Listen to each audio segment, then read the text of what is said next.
इधर उधर के मुद्दों से इधर उधर से ध्यान भटकाने से अच्छा ये है कि यहाँ पे भी काम की राजनीति शुरू हो। उसको लेके दिल्ली के मुख्यमंत्री श्री अरविंद केजरीवाल जी ने आपके लिए कुछ काम बताने के लिए आप लोगों को कहा है। मैं फिर उसके बाद एक एक करके आप लोगों का जो भी इसमें फीडबैक होगा वो फीडबैक हम नोट करेंगे या रिकॉर्ड करेंगे और फिर हम उसको लेके चीज़ों को मतलब हम ये चाहते हैं कि आपसे हमारी कनेक्टिविटी बनी रहे और आप लोगों का जो भी सजेशन हो कम से कम उसको हम पूरा कर पाए। तो हमारे जो इसमें 5 काम हम आपको हमने जो जैसे मैं बोला था ना कि दिल्ली में ये क्या वो गया, तो उसमें से हम आपको 5 काम गिना रहे हैं। आपको मैं उसके बाद आप लोगों से उसका फीडबैक ले लूंगा कि कैसा है क्या है। तो उन 5 कामों से मैं आपसे निवेदन करूंगा ट्रोजिला जी से कि उन 5 कामों को पढ़ें और इन कामों को ध्यान से सुनिएगा और इसके बाद हम आपकी इसमें राय देंगे कि ये काम कैसे है।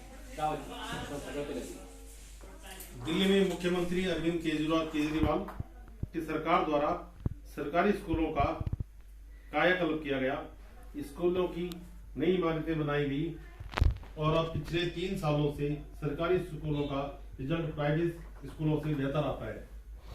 दूसरा, स्वास्थ्य व्यवस्था मुख्यमंत्री केजरीवाल जी की सरकार में बहुत बेहतर हुई। कई नई आधुनिक सरकारी अस्पताल खोले गए, प्राथमिक स्वास्थ्य के लिए गली मोहल्ले में मोहल्ले क्लिनिक खोले गए जिसमें सभी प्रकार के टेस्ट और दवाइयां मुफ्त दी जाती है। दिल्ली में अब 24 घंटे बिजली सप्लाई होती है और बिजली कटौती शून्य है। दिल्ली में लोगों के बिजली के बिल 0 आते हैं क्योंकि 200 यूनिट तक बिजली मुफ्त है। दिल्ली में समय समय पर बेरोजगार युवाओं के रोजगार के लिए रोजगार मेले का आयोजन सरकार द्वारा किया जाता है जिसमें कई हजार युवाओं को नौकरी मिलती है। दिल्ली में विधवा और विकलांग पेंशन 2,500 प्रति माह मिलती है और विधवा महिला की बेटी की शादी के लिए सरकार द्वारा 30,000 रुपए दिए जाते हैं।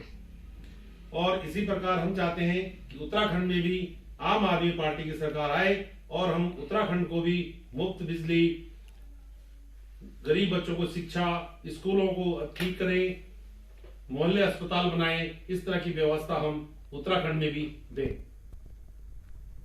तो ये जो 5 काम आपको बताए, मतलब हमारा मेन मकसद क्या है कि हम शिक्षा, स्वास्थ्य, रोजगार जैसे जो मूलभूत समस्याएं हैं, प्रदेश की सरकार की जिम्मेदारी मुझे लगता है कि ये प्रायोरिटीज में होनी चाहिए।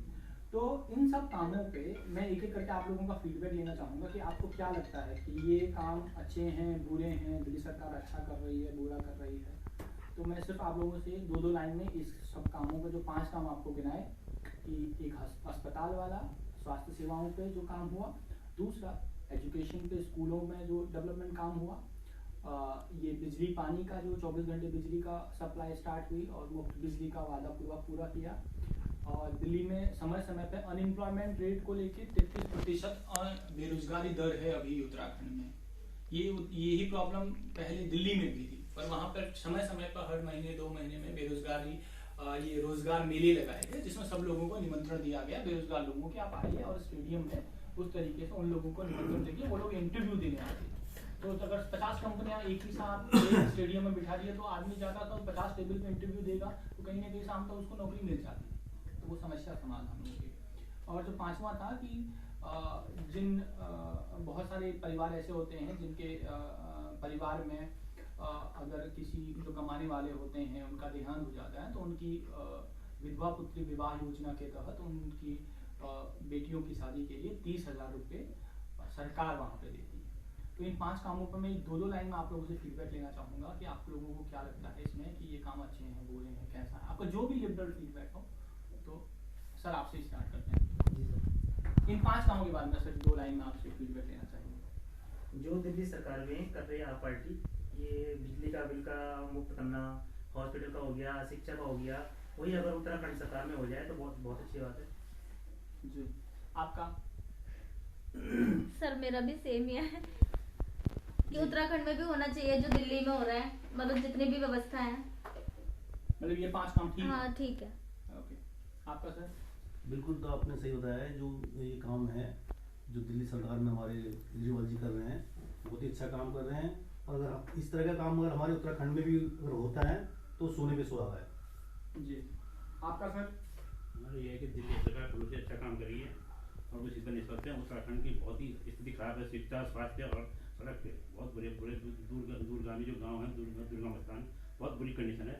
तो उसके लिए आम आदमी पार्टी सरकार एक बार आनी चाहिए, उसको अपना दिखाना चाहिए मैं क्या हम विकास के लिए कितने हम ठीक, आपका ये बेसिक मुद्दे तो जैसे होने चाहिए, बिजली, पानी, जैसे शिक्षा, स्वास्थ्य, तो बेसिक ज़रूरतें हैं। और इसके लिए हम आज की डेट में अगर टैक्स की बात करें तो 100 रुपये का हम आज की डेट में पेट्रोल भर रहे हैं, सरकार को 65 से 70 रुपये टैक्स जा रहे हैं।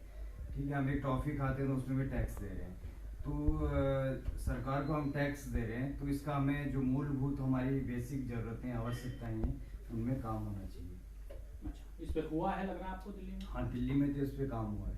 ठीक, यस सर। मैं तो पूरा एग्री हूँ। जो दिल्ली में आम आदमी पार्टी की सरकार ने जो काम किया है वो बहुत बेहतरीन है। इससे पहले हमने कभी ऐसा सुना नहीं था कि स्कूलों में, इतना सरकारी स्कूलों में, वो भी स्विमिंग पूल हो बच्चों के लिए। मतलब बहुत अच्छी फैसिलिटीज़ करी हैं उन्होंने। जितने भी अपने प्रोग्राम चलाए हैं बच्चों के लिए बहुत बेहतर किए हैं। और स्वास्थ्य के बारे में तो बहुत बढ़िया है, टोटल फ्री इलाज है।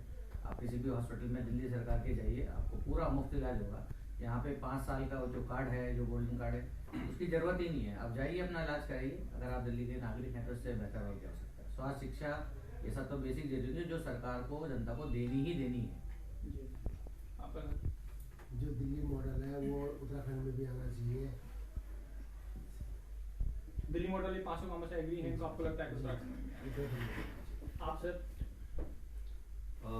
20 साल हो गए हमारे उत्तराखंड को बने हुए, और हम आज भी इन मूलभूत ज़रूरतों से दो चार हो रहे हैं कि शिक्षा में, अगर आज हमारे घर में कोई बीमार हो जाता है तो हम जब प्राइवेट हॉस्पिटल में लेके जाते हैं तो हम डरते हैं कि यार डॉक्टर ले जाके 3 या मतलब जाके 2 या 3 हज़ार अनचाहे टेस्ट लिख देगा, अनचाही बीमारियों के बारे में बता देगा, आपको डरा के रख देगा। ये मतलब माफिया बन चुका है शिक्षा और स्वास्थ्य का उत्तराखंड के अंदर। और सबसे बड़ी बात है कि सरकार की जिम्मेदारी होनी चाहिए कि वो कुछ एक मूलभूत अधिकार जनता का होना चाहिए, शिक्षा, स्वास्थ्य, रोजगार, पेंशन। इसके बारे में आज की सरकारें सोच नहीं रही हैं। आजकल की सरकारें बस पल्ला झाड़ देती हैं, अपना सड़कें बना के पल्ला झाड़ देती है, पुल बना के। सड़कें और पुल बनाने में इसलिए पल्ला इंटरेस्टेड दिख रही है कि उसमें 35% 40% इन्हें कमीशन मिल रही है। जहाँ पे इच्छा शक्ति की जरूरत है, जहाँ पे उनके बौद्धिकता की जरूरत है, उसकी जरूरत है, उस वहां पे सरकार हमारी उत्तराखंड की कुछ भी नहीं करने को, कुछ भी करे। और इतनी बड़ी दूरदृष्टि भी नहीं है उनकी। यहाँ के नेता जो है कभी बीजेपी में जाते, कांग्रेस से बीजेपी में आते हैं, उनका सिर्फ इतना ही है कि मुझे कैसे कमाना है। पैसे से सत्ता, सत्ता से पैसे का खेल पूरा उत्तराखंड के चल रहा है। और हम चाहते हैं कि उत्तराखंड के अंदर दिल्ली जैसी सरकार, केजरीवाल जैसी सरकार आए कि जो जनता के मूलभूत अधिकार, जनता के मूलभूत आवश्यकताओं का ध्यान रखते हुए और उनके अधिकारों को उनको दे सके। और हम चाहते हैं कि सरकार आए उत्तराखंड के अंदर और काम करके दिखा, क्योंकि दिल्ली में तो आधी सरकार है, सेंटर किसी का, और कुछ अधिकार जैसे जमीन के अधिकार, ये सब पुलिस के अधिकार, ये सब उसके हैं, अपना सेंटर के हैं। बट मैं इतना जरूर गारंटी से कह सकता हूँ कि अगर केजरीवाल जी उत्तराखंड के अंदर आते हैं, पूर्ण जब सत्ता उनके हाथ में आएगी, तो दिल्ली से 10 गुना ज्यादा अच्छा काम करके वो दिखा सकते हैं। तो ये सब मतलब हमारा ये कार्यक्रम चल रहा है बूथ संवाद का। हमारा मेन मकसद है कि लोगों की फीडबैक हम तक पहुंचे, और ताकि जब हम इन फीडबैक पे काम करें, चीज़ें करें, आपकी समस्याओं को समझें, तो अगर कल को 2022 के चुनाव के बाद जब आम आदमी पार्टी सरकार में आएगी तो इन मुद्दों पे मतलब उत्तराखंड के लोगों का क्या नज़रिया है, तो इसलिए हम आप सब लोगों के बीच में आए। तो ये सब छोटा सा आपके साथ जो इंटरेक्शन राउंड हुआ, और अगर आप लोग भी इन सब कार्यक्रमों से, इन कामों से सब सहमत हैं, तो मेरी आप लोगों से निवेदन ये रहेगा कि आप जहाँ हैं, जहाँ भी गांव में, शहर में, गली, कहीं भी आप ना कहीं तो रहते होंगे, किसी न किसी गली में, किसी न किसी मोहल्ले में, कॉलोनी में आपका घर होगा। तो आप, अगर आप इन सब कामों से सहमत हैं, तो आप भी अपने जहाँ हैं वहीं से शुरू करें, ताकि तब बड़ी बदलाव चीज़ें होंगी, तो फिर हम इन सब चीज़ों पे आएंगे, आगे बढ़ेंगे। तो आप सब लोगों का बहुत बहुत शुक्रिया। आप बड़े देर से हमारा लोगों का इंतज़ार कर रहे थे चीज़ों को लेकर। तो ठीक यही निवेदन है कि आप जहाँ हैं, जिस जहाँ हैं वहीं से स्टार्ट करें, और एक बदलाव की जो लड़ाई है उत्तराखंड में हम शुरू करें, ताकि 2022 में एक ईमानदार सरकार आए और लोगों के लिए, उत्तराखंड के लिए कुछ करने वाली ऐसी सरकार आए जो लोगों की आम ज़रूरतों को ध्यान में रखते हुए काम कर सके। आप सब लोग